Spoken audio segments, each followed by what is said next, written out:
Hello Keystone investors, welcome back to another insightful video on the channel. As we navigate our way through the digital age, the ongoing transformation of money constantly brings us exciting and innovative changes in the financial landscape. Central Bank Digital Currencies, or CBDCs, have emerged as a groundbreaking monetary innovation that is capturing the attention of central banks, governments, and investors around the world. In this video, we'll explore the fascinating journey of money, from its early beginnings to the rise of digital currencies. We'll dive deep into the world of CBDCs, discussing their fundamental concept, the technology behind them, and their potential impact on the global economy. Understanding CBDCs is essential for individuals and investors looking to navigate the ever-changing financial landscape. And as a special treat, don't forget to watch till the end, as we'll be sharing some handy tips and strategies on how CBDCs might impact your investments and financial planning, which will help you maintain a competitive edge in the ever-changing financial world. Trust me, you won't want to miss the valuable insights that I'm going to share with you. So let's get started. Now let's discuss what CBDCs are and how they differ from other forms of currency. Central Bank Digital Currencies are a new form of digital money issued and controlled by central banks. They represent a digital equivalent of a country's fiat currency and are designed to function alongside physical cash. Unlike cryptocurrencies such as Bitcoin or Ethereum, CBDCs come with centralization, government backing, and the status of legal tender. This key difference sets them apart from cryptocurrencies, which are decentralized and operate beyond the direct control of governments. On the other hand, traditional currencies, while exist in both physical and digital forms, don't offer the technological advantages that CBDCs bring to the table. CBDCs can be categorized into two types: retail and wholesale. Retail CBDCs are designed for everyday use by the general public, allowing individuals and businesses to make digital transactions with ease. Wholesale CBDCs are tailored for interbank transactions and large-scale settlements between financial institutions. By understanding these differences, we can better grasp the scope and the potential impact of CBDCs in the financial world. Now let's explore how CBDCs work and the role of central banks in their implementation. Central banks play a crucial part in issuing and controlling CBDCs.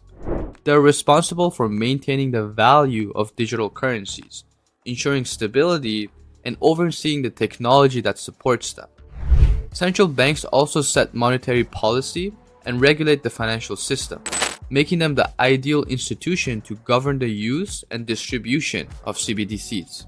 CBDCs are often built upon the foundation of blockchain and distributed ledger technology, also known as DLT.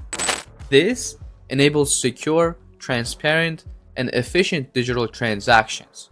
For example, blockchain serves as a decentralized and tamper-proof digital record that captures transactions across a network of computers.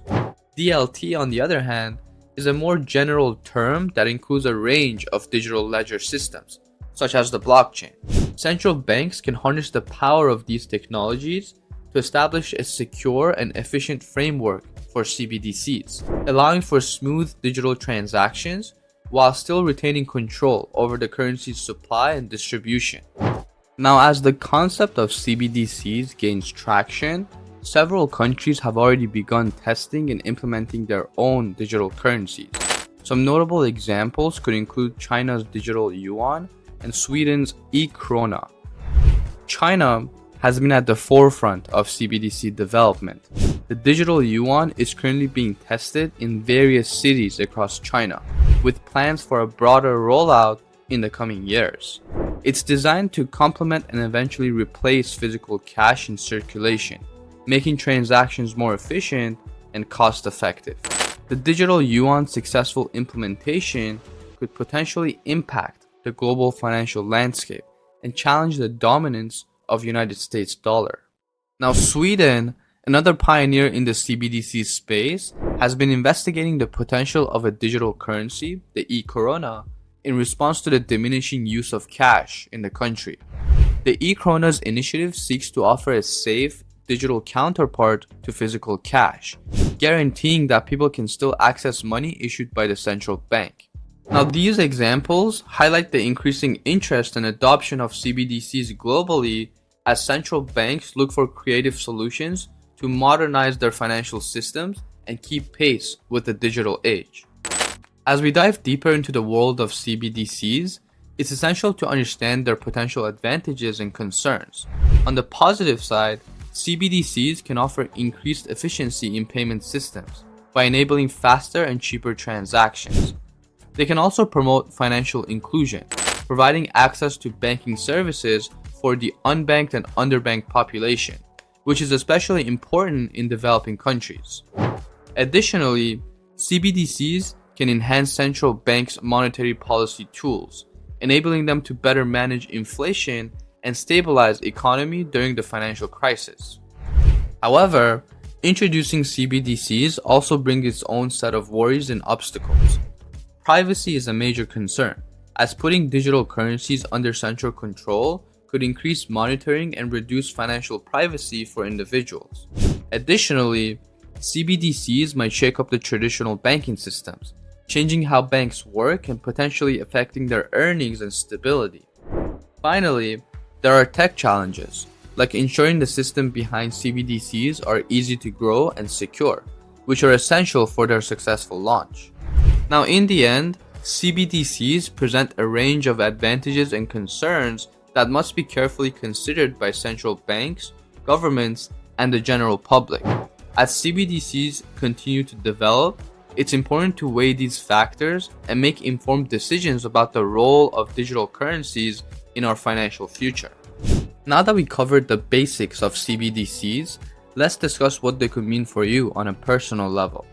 As CBDCs gain wider adoption, they are likely to bring significant changes to daily transactions and the banking landscape.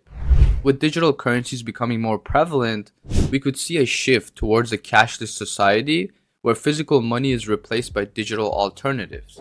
This transformation could make transactions faster, more efficient, and more secure. However, it might also require individuals to adapt to new ways of handling money, such as using digital wallets and managing digital assets. In terms of investment implications, the rise of CBDCs could influence financial markets and investment opportunities. As central banks navigate the digital currency landscape, their monetary policies and the value of traditional currency may be affected, which could in turn impact investment portfolios. CBDCs could also lead to the emergence of new financial products and services, creating fresh investment opportunities for individuals and institutions alike.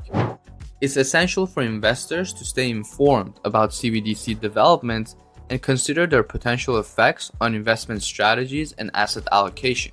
To wrap things up, CBDCs signal a major change in the finance world, with the power to influence daily transactions, banking, and investments.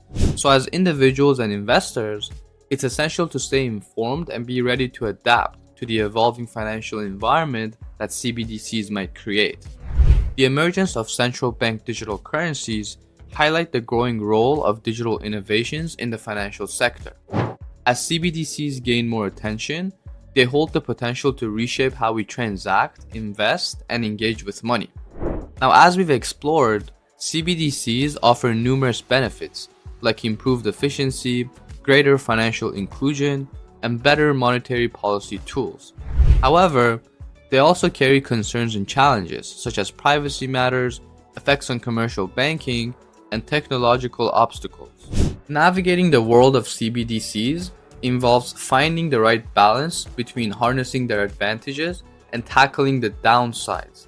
So it's vital for individuals, investors, and governments to keep up with the latest CBDC news and make informed choices about adopting and implementing digital currencies. By doing this, we can build a stronger and more efficient financial system ready for the digital age. Keep in mind that staying in the loop about these developments is key to adjusting to the constantly changing financial world and making smarter financial decisions. And that brings us to the end of today's video. Thank you for joining me on this journey through the world of central bank digital currencies. Don't forget to subscribe to Keystone for more valuable content, and I'll see you in the next video.